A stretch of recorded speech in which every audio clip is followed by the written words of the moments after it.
Good morning and welcome back. आज हम urban geography का नया टॉपिक आपके सामने लेकर आए हैं जो है functional classification of towns in India. नगरों का कार्यात्मक वर्गीकरण भारत और राजस्थान के संदर्भ में मैं doctor Sandeep Yadav, associate professor in geography, government college Bundi. नगरीय कार्यों का संबंध वहाँ आवासित जनसंख्या के कार्यों से है। नगरीय कार्य की परिभाषा का आधार नगरों द्वारा अर्थात नगरीय जनसंख्या द्वारा संपादित आर्थिक सामाजिक क्रियाकलापों के रूप में देखा जा सकता है। नगरों में अप्राथमिक कार्यों का केंद्रीकरण देखा गया है। परिष्कृत दृष्टि से नगरीय कार्य का अभिप्राय उस केंद्र पर कार्मिक तत्वों से जाना जा सकता है जिसका संबंध प्राय अप्राथमिक उत्पादन क्रियाएं, आधारभूत सेवाओं और सुविधाओं के संचालन से होता है। अर्थात नगरीय कार्यों की श्रेणी में द्वितीयक तथा तृतीयक क्षेत्रों के कार्यों व सेवाओं को रखा जाता है, यथा वस्तु निर्माण, उद्योग, व्यापार, यातायात, संचार, विभिन्न प्रकार की सेवाएं जैसे व्यावसायिक, व्यक्तिगत सेवाएं, वित्तीय सेवाएं, सामाजिक सांस्कृतिक सेवाएं, जन उपयोगिता सेवाएं, सार्वजनिक प्रशासन की सेवाएं आदि। आज भी नगरों को अनगरीय क्षेत्रों से अलग करने का आधार ये अप्राथमिक क्रियाएं हैं जिनका नगरों में सघन केंद्रीकरण पाया जाता है। खनन कार्य परिभाषा या स्वभाव से प्राथमिक कार्य सम प्रतीत होता है, किंतु यह एक ऐसा विशिष्ट कार्य है जो वस्तु निर्माण उद्योग से प्रत्यक्षतः संबंधित है। अतः इसकी व्यापक औद्योगिक प्रासंगिकता के कारण खनन कार्य को नगरीय कार्य के रूप में मान्यता प्रदान की जाती है।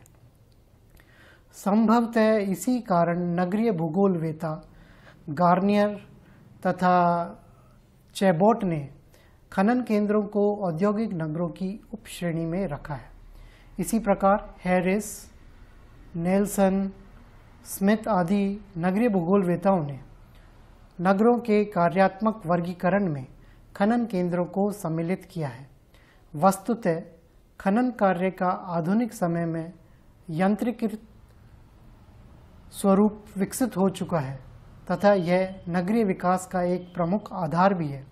साथ ही नगरीय कार्यों से ये काफ़ी साम्यता रखता है। अतः खनन कार्य को भी नगरों के कार्यात्मक अध्ययन या वर्गीकरण में हम शामिल करते हैं, विशेषकर जिस प्रदेश में खनन क्रिया एक महत्वपूर्ण वैज्ञानिक यंत्रीकृत आर्थिक क्रिया के रूप में विकसित है। नगरों के कार्यात्मक वर्गीकरण में कुछ कठिनाइयों का अनुभव किया जाता रहा है। नगरीय कार्यों की प्रकारात्मक पहचान स्वयं अपने आप में एक समस्या है। अनेक नगरों के कार्यों में समय के साथ परिवर्तन भी देखा जाता है। नगरों की प्रकृति विकासशील होती है, उनका स्थानीय एवं प्रादेशिक संदर्भ का भी महत्वपूर्ण स्थान होता है। अतः नगरीय कार्यों के प्रकार संबंधी विचार चिंतन से संबंधित कुछ महत्वपूर्ण संकल्पनाओं पर प्रकाश डालना आवश्यक है। पहली है उत्पत्ति मूलक तथा संचयी नगरीय कार्य। ये D.T. हर्बर्ट तथा C.J. थॉमस ने उत्पत्ति मूलक कार्यों को नगरीय अवस्थिति के लिए प्राथमिक कारक माना है तथा समय काल में नगरों के विकास में भी नगरीय कार्यों की भूमिका को महत्वपूर्ण माना है। खनन, वस्तु निर्माण, उद्योग, व्यापार, परिवहन आदि में से कोई भी कार्य नगर की उत्पत्ति का आर्थिक आधार बन सकता है। साथ ही नगरों की विकासशील प्रवृत्ति होने के कारण नगर की उत्पत्ति के पश्चात उनमें अतिरिक्त कार्यों का संचय होता है जो नगरों के विकास में आवश्यक रूप से योगदान देता है। उदाहरण के लिए जयपुर का एक रियासती राजधानी के रूप में जन्म हुआ, अतः प्रारंभ में प्रशासनिक ऐतिहासिक कारण इसकी उत्पत्ति के आधार बने, किंतु वर्तमान परिस्थितियों में यहाँ बड़े पैमाने पर उच्च स्तरीय व्यापारिक, औद्योगिक, परिवहन, शैक्षणिक तथा सेवाएं आदि से जुड़े कार्यों का संचय हुआ तथा जिनके कारण यह भारत के महानगरों में शामिल हुआ। और दूसरा है आधारभूत तथा अनाधारभूत नगरीय कार्य। नगरीय अध्ययनों में नगर के आधारभूत कार्यों पर अधिक बल दिया जाता है क्योंकि ये नगर के आर्थिक आधार होते हैं जो नगरीय बस्ती को जन्म देते हैं तथा इसे संचालित भी करते हैं। इन्हीं कार्यों से नगर अपने जन्म व विकास की आर्थिक शक्ति भी प्रदान करते हैं। नगरों के आर्थिक आधार की संकल्पना नगरीय कार्यों को आधारभूत तथा अनाधारभूत इन दो प्रकारों में विभक्त करती है। अतः इस संकल्पना को आधारभूत अनाधारभूत संकल्पना भी कहते हैं। नगरों के आधारभूत कार्यों को केंद्रीय कार्य, वितरणात्मक कार्य, नगर निर्माणात्मक कार्य, बाह्य कार्य, नगर पोषक कार्य, निर्यात मूल्य युक्त कार्य के रूप में हम पहचानते हैं।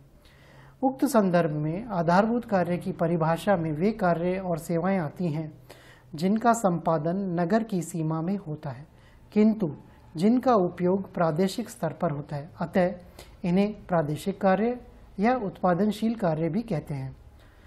ये वे कार्य हैं जिनकी उत्पत्ति तो नगरीय सीमा के अंदर होती है किंतु इनका उपयोग नगर के बाहर की सीमा वाले लोग करते हैं, जिसके बदले में बाह्य क्षेत्र से नगरों को आमदनी प्राप्त होती है। अतः इन कार्यों को निर्यात मूल्य युक्त कार्य भी कहते हैं। चूँकि इन कार्यों के संपादन से अर्जित आय से नगर का निर्माण होता है, नगर का विकास होता है, अतः इन कार्यों को नगर पोषक कार्य, नगर निर्माणात्मक कार्य भी कहते हैं। चूँकि इन कार्यों व सेवाओं की उपयोगिता नगर के बाहरी स्थित क्षेत्रों के लिए होती है, अतः इन्हें बाह्य कार्यों की संज्ञा दी जाती है। नगर भूगोलवेताओं ने आधारभूत क्रियाओं के लिए city supporting functions, bread winning functions इत्यादि शब्दों का प्रयोग इसके लिए किया है। ये क्रियाएं वे सेवाएं स्थानीय जनसंख्या की अपेक्षा बाह्य सीमावर्ती वृहद क्षेत्र की जनसंख्या की प्रयोजनार्थ होती हैं। अतः इन्हें नगर भूगोलवेता अस्थानीय क्रियाएं की संज्ञा प्रदान करते हैं। नगरों की अनाधारभूत क्रियाओं को गौण कार्य, नगर सेवा कारक कार्य कहा जाता है क्योंकि इन कार्यों का नगर निर्माण, विकास और अस्तित्व के लिए महत्व गौण होता है तथा ये मात्र नगर की ही सेवा करते हैं, अर्थात ये स्थानीय आवासित जनसंख्या की सेवा के लिए निर्मित कार्य होते हैं। अतः इन कार्यों को स्थानीय कार्य अथवा आंतरिक कार्य, नगरीय उपयोगिता कार्य का नाम दिया जाता है।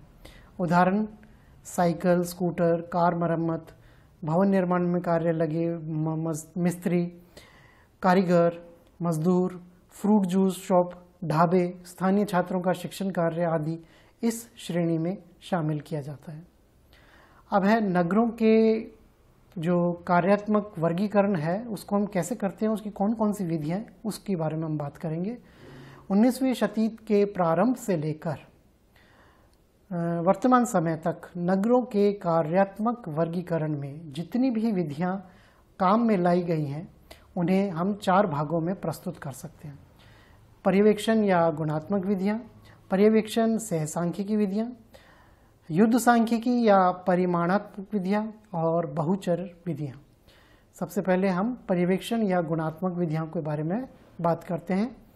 नगरों के कार्यात्मक वर्गीकरण की ये प्रारंभिक विधियाँ हैं जो पर्यवेक्षण, अनुभव और आकलन पर आधारित हैं। चूँकि इस विधि में किन्हीं सांख्यिकी विधियों का प्रयोग नहीं किया गया, अतः इन्हें अपरिमाणात्मक विधियों या असांख्यिकी विधियाँ नाम दिया गया है। इस विधि में व्यक्तिगत स्वविवेक, अनुभव तथा नगर के बारे में प्रचलित धारणा के आधार पर नगरों का वर्गीकरण किया जाता है। इस विधि के प्रयोग के आधार पर 1921 में एम अरुसू, मैकेंजी, गिस्ट तथा हल्बर्ट, वीमर, होयट, हाल और जेम्स ने नगरों का कार्यात्मक वर्गीकरण प्रस्तुत किया। दूसरा है पर्यवेक्षण सह सांख्यिकी विधियाँ। इन विधियों में नगरों के कार्मिक विशेषीकरण को पहचानने के लिए गुणात्मक तथा मात्रात्मक दोनों विधियों का हम उपयोग करते हैं, क्योंकि कुछ महत्वपूर्ण कार्य जैसे सांस्कृतिक, शिक्षा, मनोरंजन, स्वास्थ्य, खनन आदि के संबंध में विश्वसनीय आंकड़े प्राप्त करने में कठिनाई उत्पन्न होती है तथा जिनके बारे में सही आंकड़े प्राप्त करना संभव है, जैसे जनगणना, पशुगणना, कृषि उत्पादन आदि, उनका मात्रात्मक विश्लेषण किया जाता है। C.D. हैरिस प्रथम नगरीय भूगोलवेत्ता थे जिन्होंने 1945 में संयुक्त राज्य अमेरिका के नगरों का कार्यात्मक वर्गीकरण प्रस्तुत किया। हैरिस तथा उल्मान द्वारा प्रस्तुत किया गया नगरों का यह वर्गीकरण एक नवीन उपागम के प्रयोग का सूचक है।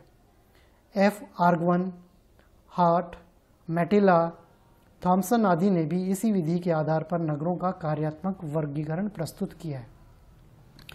तीसरा है सांख्यिकी विधियां। आधुनिक काल में अधिकांश देशों में नगरों से संबंधित वांछित आंकड़ों की उपलब्धता तथा कार्यिक वर्गीकरण को अधिक वस्तुनिष्ठ और परिष्कृत बनाने के लिए सांख्यिकी विधियों को सतत विकास होता चला गया। इन विधियों में प्रत्येक क्रिया के लिए सांख्यिकी मापदंड निर्धारित किए गए। इनका उपयोग सभी क्षेत्रों में किया जा सकता है। इन्हीं गुणों के आधार इन विधियों को अधिक मान्यता प्राप्त होने लगी। इस विधि के आधार पर नगरों का कार्यात्मक वर्गीकरण निम्न भूगोलवेत्ताओं ने प्रस्तुत किया, जिनमें नेल्सन, स्टेनेंगो, पाउनेल, वेब आदि प्रमुख हैं। और अंतिम है बहुचरीय विश्लेषण विधियां। कुछ नगरीय भूगोलवेत्ताओं के अनुसार नगरों के वर्गीकरण की सबसे सरल विधि पूंजीकरण सिद्धांत पर आधारित है। इनके अनुसार नगरों की अलग अलग विशेषताओं के विश्लेषण से समान विशेषताओं वाले नगर भिन्न भिन्न पुंजों के रूप में विकसित होते हैं। इस सिद्धांत पर आधारित वर्गीकरण संबंधी उपागमों में बहुचरीय विश्लेषण अधिक ख्याति प्राप्त है। कंप्यूटर प्रोग्रामों की उपलब्धि के बहुचरीय विश्लेषणों को अधिक लोकप्रिय बनाने के साथ साथ अधिक प्रोत्साहित भी किया है। इस विधि का इसलिए भी अधिक महत्व है क्योंकि इस विधि में सभी कार्यक्रमों में भिन्नता की ओर ध्यान एक साथ ही दिया जाता है। इस विधि के समर्थकों में से स्मिथ, प्राइस, मोसर, स्कॉट, काजी अहमद, बेरी आदि भूगोलवेत्ता मुख्य हैं। यहाँ पर यह आवश्यक रूप से उल्लेखनीय है कि बहुचरीय विश्लेषण विधि का उपयोग वहीं संभव है जहाँ आंकड़ों का संकलन आसानी से हो जाता है। अब भारतीय भूगोलवेत्ताओं ने भारत के नगरों का कार्यात्मक वर्गीकरण जो प्रस्तुत किया है वो इस प्रकार है। पहला, व्यापारिक नगर या मंडी नगर। इन नगरों को मुख्य किसी क्षेत्र के उत्पादन को संकलित या एकत्रित करने, अन्य क्षेत्रों की मांग पूर्ति करना है। अतः इन नगरों के विकास का मुख्य आधार यातायात व परिवहन के साधन होते हैं। रसल स्मिथ ने व्यापारिक नगरों के विकास के 2 चरण बताए हैं। ये कौन कौन से हैं? पहला है, व्यापारिक नगर स्थानांतरण के केंद्र का कार्य करता है अथवा उन वस्तुओं के वितरण का कार्य करता है जो स्थानीय क्षेत्रों के उपभोग में काम आती हैं। और दूसरा है, व्यापारिक नगर प्रादेशिक, राष्ट्रीय व अंतर्राष्ट्रीय व्यापार के लिए अंतरिम स्थिति का कार्य करता है। ऐसे केंद्रों को बंदरगाह भी कहा जाता है। ऐसे केंद्रों का मुख्य कार्य स्थानीय स्तर पर वस्तुओं का वितरण नहीं, अपितु एकत्रित वस्तुओं को दूरस्थ क्षेत्रों में भेजना है। अतः जितनी उच्च स्तरीय यातायात के साधनों की सुविधा उपलब्ध होती है, ये नगर उतनी ही महत्वपूर्ण भूमिका निभाते हैं। ऐसे नगरों का उद्भव व विकास निम्न भौगोलिक प्रदेशों में भी देखा जाता है, जहाँ 2 भिन्न भौगोलिक विशेषताएं रखने वाले प्रदेशों के मिलन स्थल होते हैं, जैसे पर्वत व मैदान का मिलन स्थल, मरुस्थल व उपजाऊ क्षेत्रों के संगम स्थल या पट्टी पर, या 2 भिन्न प्रकार के परिवहन के साधनों के मिलन स्थल, जैसे सड़क व रेल मार्ग के मिलन स्थल, रेल अथवा सड़क मार्ग जो समुद्री किनारों पर मिलते हैं, या सड़क मार्ग और रेल मार्गों के जंक्शन पर। ये व्यापार नगर थोक व खुदरा व्यापार से संबंधित होते हैं। भारत के बड़े व्यापारिक नगरों में मुंबई, कोलकाता, चेन्नई, अहमदाबाद, हैदराबाद, सूरत, लखनऊ, नागपुर आदि भारत के बड़े बहुकार्यक व्यापारिक नगर हैं। यहाँ उच्च स्तरीय बैंकिंग वित्तीय सुविधाएं उपलब्ध हैं। राजस्थान में व्यापार के वृहद केंद्रों के रूप में जयपुर, जोधपुर, उदयपुर आदि विशिष्ट रूप लिए हुए हैं। इसी में है मंडी नगर। भारत में मंडी नगरों की निम्न विशेषताएं देखी गई हैं। ये नगर चारों ओर से उपजाऊ कृषि उत्पादक क्षेत्रों से घिरे होते हैं, जहां विविध प्रकार की कृषि उपजें उत्पादित की जाती हैं। ये नगर बड़े महानगरों से उच्च कोटि के तीव्रगामी यातायात के साधनों से जुड़े होते हैं। भारतीय कृषि मंडी नगरों में अब अनेक वित्तीय संस्थाएं, बैंक, होटल, विश्राम गृह, संचार, वाहन के साधन आदि उपलब्ध होते हैं। इन नगरों में बिचौलियों की भी बहुलता देखी जाती है। प्रमुख मंडी नगरों में हापुड़, हाथरस, सीतापुर, मेरठ, एटा, मिर्ज़ापुर आदि हैं। राजस्थान में अनेक मंडी नगरों के रूप में विकसित हुए हैं, जैसे श्री गंगानगर में कपास, अनाज, मौसमी, किन्नू, माल्टा, अंगूर आदि फलों की बड़ी मंडी है। हनुमानगढ़ भी कपास और खाद्यान्न मंडी के लिए प्रसिद्ध है। अन्य बड़ी मंडियों में झालावाड़, जालौर, रामगंज मंडी, मेड़ता, ब्यावर, केकड़ी, नसीराबाद, विजयनगर आदि शामिल हैं। दूसरा है प्रशासनिक नगर। विश्व के प्रारंभ से प्राय सभी बड़े प्रशासनिक या राजधानी नगर थे। उल्लेखनीय है कि पूर्व काल में सभी प्रशासनिक नगरों में ही अधिकांश व्यापार का विकास हुआ करता था। वर्तमान समय में इन नगरों में व्यापार, उद्योग, विज्ञान, शिक्षा, संचार, यातायात आदि में विकास देखा जाता है। ये नगर राजनीति के केंद्र होते हैं, जहाँ प्रदर्शन, जुलूस आदि का आयोजन भी होता रहता है। इन नगरों में उच्च स्तरीय प्रशासनिक भवनों का जमावड़ा होता है, जैसे नई दिल्ली में राष्ट्रपति भवन, संसद भवन, north block, south block, rail भवन, विज्ञान भवन, सर्वोच्च न्यायालय आदि महत्वपूर्ण प्रशासनिक भवन स्थित हैं। राजधानी नगरों में भारत की कई राजधानी नगर इसमें हैं, दिल्ली, लखनऊ, कोलकाता, चेन्नई, चंडीगढ़ आदि। झारखंड राज्य के बनने के बाद रांची, उत्तराखंड के बनने के बाद देहरादून, छत्तीसगढ़ के बनने के बाद रायपुर राजधानी नगर के रूप में बने हैं और फलतः इनमें विकास बहुत तेजी से देखने को मिल रहा है। राजस्थान की राजधानी जयपुर भारत के श्रेष्ठ नियोजित नगरों में से एक है, जिसका जन्म पूर्व जयपुर रियासत की राजधानी आमेर के रूप में पहाड़ियों में हुआ था तथा तलहटी व मैदानी क्षेत्र में विशाल राजधानी नगर के रूप में विकसित हुआ है। भारत में जिला मुख्यालय भी लघु स्तर के प्रशासनिक नगर के उदाहरण हैं, जहां जिले से संबंधित सभी प्रशासनिक कार्य संपन्न होते हैं। खनन नगर, ये वे नगर हैं जो खनिज बहुल क्षेत्रों में विकसित हो जाते हैं। इन नगरों का विकास खनिज की उत्पादन मात्रा, संरक्षित भंडार, गुणवत्ता प्रभावित होती है। यदि बहुउपयोगी बहुमूल्य खनिज उपलब्ध होता है तो ये नगर बहुत तेजी से बढ़ते हैं, किंतु खनिज गुणवत्ता की कमी और अपर्याप्तता के कारण इनका उत्पादन केंद्र समीप में हो बड़े उत्खनन केंद्रों का रूप धारण नहीं कर पाते हैं। भारत के प्रमुख खनन नगरों में बोकारो, झरिया, कोडम्मा, धनबाद, क्योंझर, तलचर, बेल्लारी आदि हैं। राजस्थान में राजसमंद, यहाँ समीपवर्ती क्षेत्रों में लाल सफ़ेद घिया पत्थर संगमरमर की अनेक खानें होने के कारण राज्य में संगमरमर प्रोसेसिंग की सर्वाधिक इकाइयाँ मिलती हैं। संगमरमर खनन का प्राचीन केंद्र मकराना है। यहाँ सबसे अच्छी किस्म का मार्बल देखने को मिलता है। ग्रेनाइट खनन का सबसे बड़ा केंद्र जालौर विकसित हुआ है, जिसे राजस्थान की ग्रेनाइट सिटी भी कहते हैं। पत्थर खनन में भीलवाड़ा जिले में बिजोलिया, कोटा में सुकेत का विकास हुआ है। तांबा खनन के लिए खेतड़ी प्रसिद्ध है। विनिर्माण नगर, इन्हें औद्योगिक नगर भी कहते हैं। इन नगरीय केंद्रों में कच्चे माल को तैयार माल में परिवर्तित किया जाता है। उदाहरण, रुई से वस्त्र तैयार करना, लौह अयस्क से अन्य पदार्थों से स्टील बनाना, चूना पत्थर जिप्सम से सीमेंट बनाना आदि। ये नगर परिवहन मार्गों के माध्यम से कच्चे माल आपूर्ति क्षेत्रों से जुड़े होते हैं। कुछ नगरीय केंद्रों में उद्योग विशेष से विशिष्टीकरण होने के कारण आमुख उद्योग की अनेक इकाइयों की स्थापना हो जाती है। जैसे मुंबई, अहमदाबाद में सूती वस्त्रों की मिलों का जमावड़ा हमें देखने को मिलता है। ऐसे ही भीलवाड़ा में भी हमें सूती वस्त्र मिलों का जमावड़ा मिलता है। पहले इन केंद्रों के स्थापित होने के लिए ये कोयले द्वारा विद्युत की आपूर्ति महत्वपूर्ण होती थी, लेकिन वर्तमान में तारों के जाल के द्वारा विद्युत दूर तक सप्लाई की जा सकती है। इसलिए अब ये जो दूरी है इसको हम आसानी से हटा सकते हैं। राजस्थान में अलवड़ में भिवाड़ी, मत्स्य, बहरोड, शाजापुर, नीमराना औद्योगिक इकाई के क्षेत्र हैं। जयपुर के पास विश्वकर्मा, सीतापुरा, सांगानेर, कुकस, बगरू, बिंदायका, हिंगवाली आदि में औद्योगिक इकाइयों के पुंज विकसित हुए।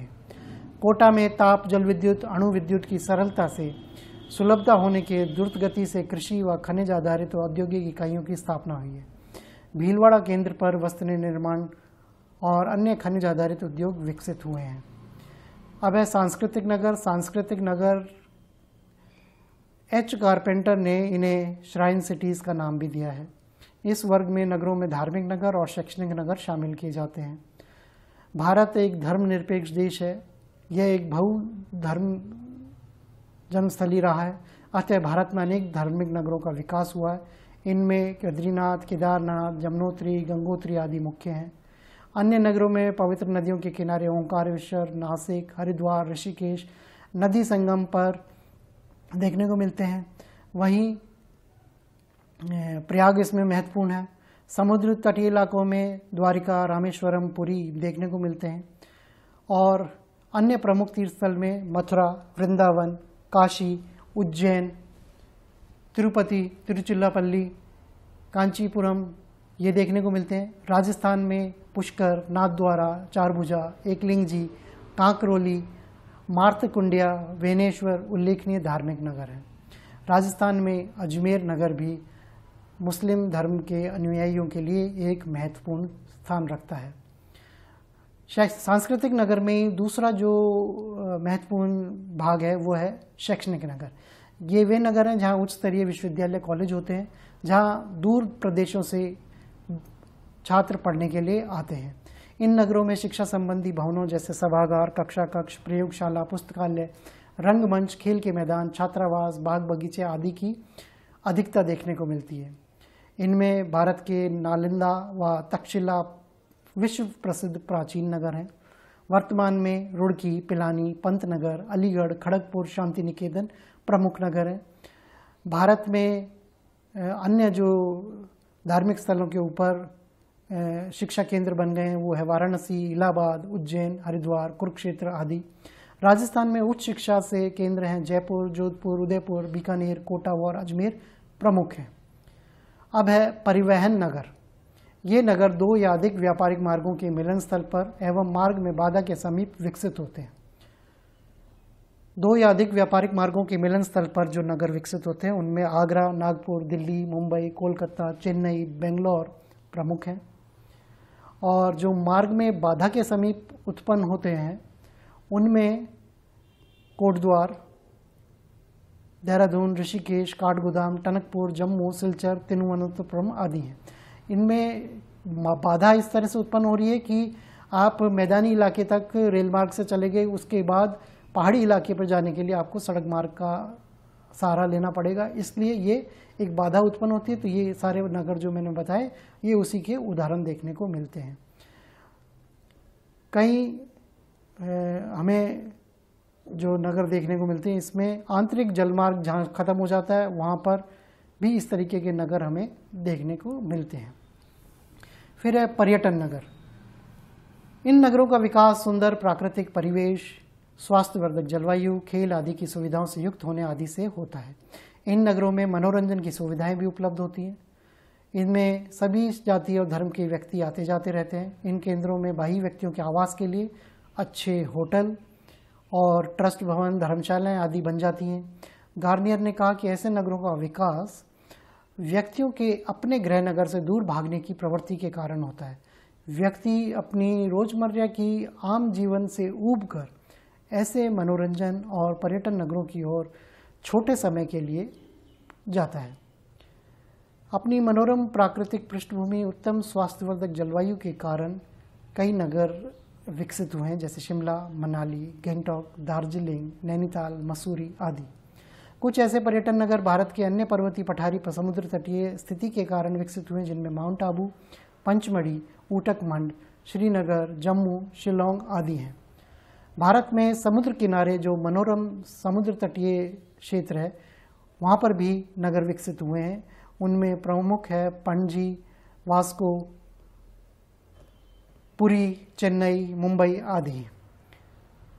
कुछ स्वास्थ्य सुविधाओं की वजह से जहाँ विशिष्ट अस्पताल सुविधाएं हैं या विशिष्ट सल्फर जल के सोते पाए जाते हैं, जैसे वेल्लौर, सीतापुर, मणिकरण आदि में।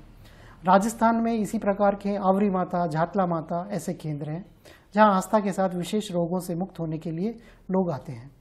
माउंट आबू में आकर्षण के केंद्र प्राकृतिक कारणों से है, जबकि मंडोर गार्डन ऐतिहासिक किले, महलों के कारण विकसित पर्यटन नगरों में जोधपुर को मेहरानगढ़ दुर्ग, जैसलमेर का सोनार दुर्ग, बीकानेर दुर्ग, जयपुर के महल, आमेर, जयगढ़ दुर्ग और महल, बूंदी के महल, हवेलियाँ, बावड़ी आदि उल्लेखनीय है। अगला है ऐतिहासिक नगर। ये वे नगर हैं जिनकी स्थापना प्राचीन और मध्य युगीन काल में हुई।